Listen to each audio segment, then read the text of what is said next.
So following on from our recent faculty workshops where we spoke about academic integrity and the effects on our policies for use of AI tools, we also spoke in those workshops about what is safe to use with the students and what is not in terms of data retention, and also ensuring that we have tools that should be used by students who are under or over 13 years of age.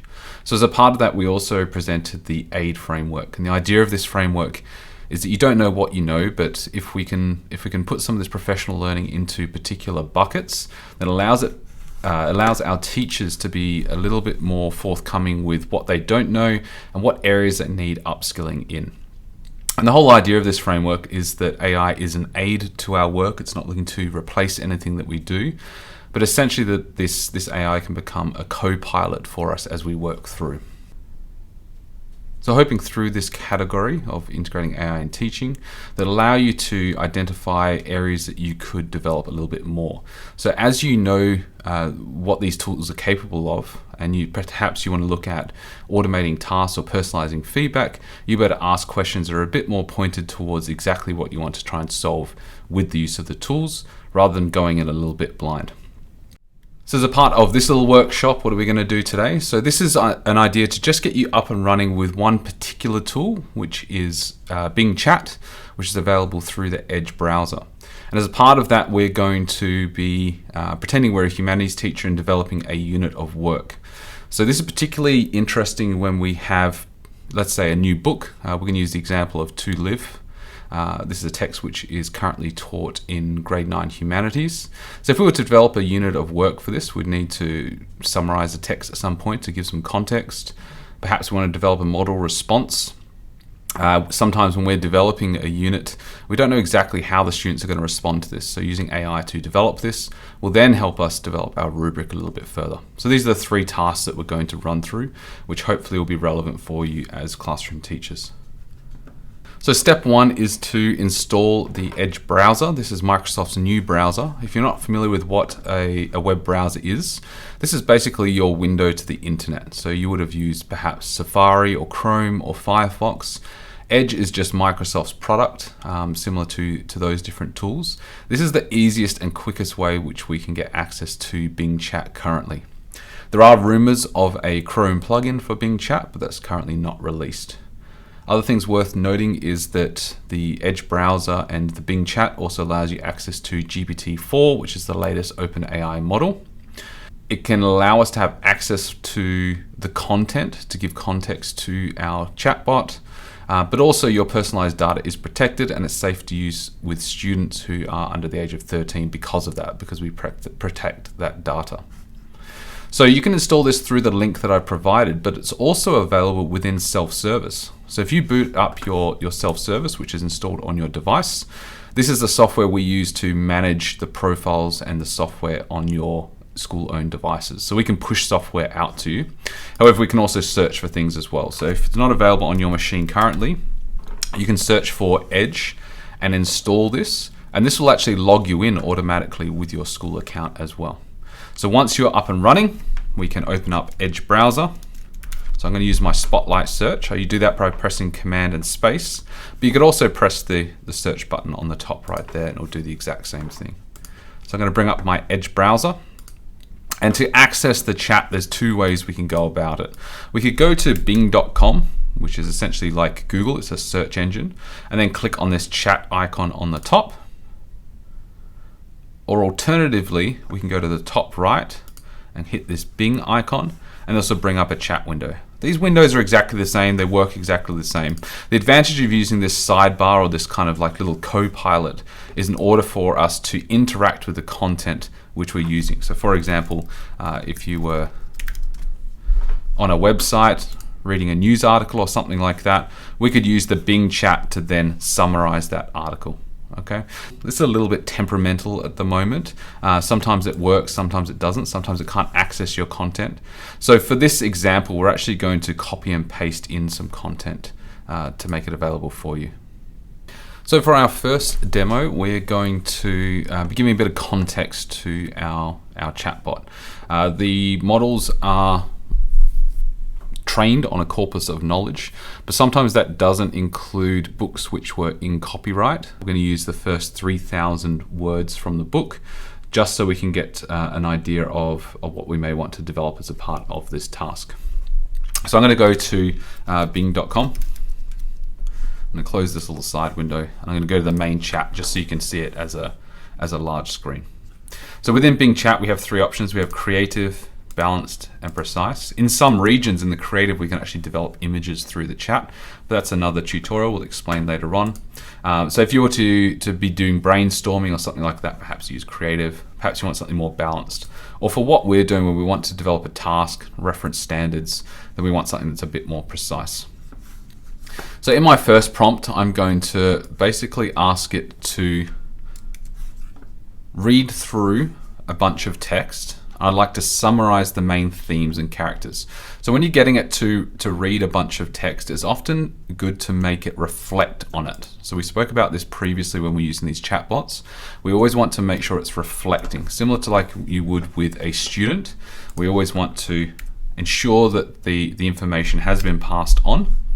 So what I'm asking this chatbot to do is, below I've included an excerpt from this book, To Live. Please summarize the main themes and characters. Output this in bullet points. So I'm being specific with exactly what I'd like it to return.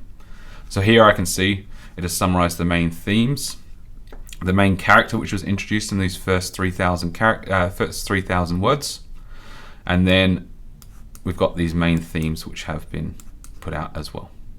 So that was the part one. We're going to give our chatbot some context. So it now knows what we're talking about. It's now able to respond and has some context to what I'm trying to make it do. So for the second part of this little tutorial, we're going to create a student exemplar. So again, perhaps this is a new book you've never studied before and you're developing an essay question for the students. So for this, we're going to give it a persona, and then we're going to give it an essay question which I've previously written for it. So I'm going to give it the persona that I'm a 9th grade student, and I want to write a model response using the following writing prompt. And I want the length of this to be approximately 2 paragraphs. So perhaps you're writing this new unit, you've got my essay question, and you think that 2 paragraphs will be enough, but you're not quite sure if the students can express everything they need to within that short amount. So you need to test this out before you actually give it to your class. So now we can see that my AI has produced something. It's got the context. It's looking at just the first chapter. It's introduced the main themes. And it's done a fairly good job at answering my question. I mean, I'm not an English teacher, but I think this is a fairly good response, and it'll give you a good basis for what we're going to move to next. So for our third task, we want to remind you about chain of thought prompting. So as I've structured a lot of these prompts, I've tried to ensure that when I prompt it, that I give it a role, as you just saw then. I'm explicit with exactly what I'd like it to do, and I'd also give it some parameters. So for this, for example, I said I'd like to just have it in two paragraphs in my response. So if you were to do this, for example, for, I don't know, developing maths questions, you may say I want 10 questions. Otherwise, the chatbot, when it doesn't have defined parameters, it'll go off and start doing what it thinks is best, which isn't always what you want. It's often difficult, and you can spend a lot of time developing really robust prompts. So what I'd encourage you to do is, again, use this as your co-pilot, go back and forth with it a little bit and improve it and explain to it what exactly you want. A bit like if you had a TA in your class. They may not always get it right the first time, but as you work with them more, they'll start to understand a little bit more. So as part 3, we're now going to develop a rubric. Now, I've got a pretty robust rubric, prompt that I have developed. I want to create a well-crafted, clear rubric for students in the form of a table. The rubric is to follow the student's task description, which is what I just used before about reading the excerpt. And then I've also given it a persona. So I'm saying you're an experienced 9th grade English teacher. I'm going to use student-friendly language that's appropriate for a 9th grade student in the creating of my rubric. And I've also defined exactly what categories I'd like. So for example, at HKS, we use emerging, developing, exhibiting, and exhibiting depth. And I've included the descriptors for this as well. And last of all, I've included the standards which I'd like it to address. So AIT2, CT1, and AN1. So what I'm hoping is, as I develop this, it's going to put it into a table, it's going to map out those standards, and also have my 4 columns for developing, exhibiting depth. So you can see now that it's starting to develop this table. It's starting to develop each of the criteria for each of my standards. And this may not be exactly what you want. You may find that the language is a little bit confusing. You may find that it doesn't exactly address the standard. However, as I mentioned, this is a copilot, so you can say, I didn't like, row 2, column 1. Please address this standard. Please address this particular paragraph. Please rewrite this. So we can go back and forth a little bit. But what's also really cool is at the top of this, we can export this as a Word document, a PDF, or simply copy this straight into your Google Doc, and then you'll have a nice formatted table that you can then work on. So hopefully through this tutorial, it's given you a little bit of an insight of what we're able to do. Previously we shared about some prompt libraries which are available for teachers. So if you'd like to explore some more tasks that you could do within these different chatbots, there are some prompts available for teachers that you can explore. And hopefully this gives you a little bit of an understanding of what these tools can do for teachers and how you can save a little bit more time and get back to what you love, which is designing awesome lessons and experiences for your students.